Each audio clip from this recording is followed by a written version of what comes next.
നല്ല സമയം വൃഥാവാക്കാതെ നിന്നെ യേശു വിളിച്ചിടുന്നു.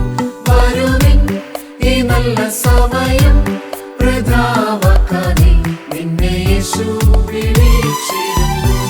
നാളെല്ലാം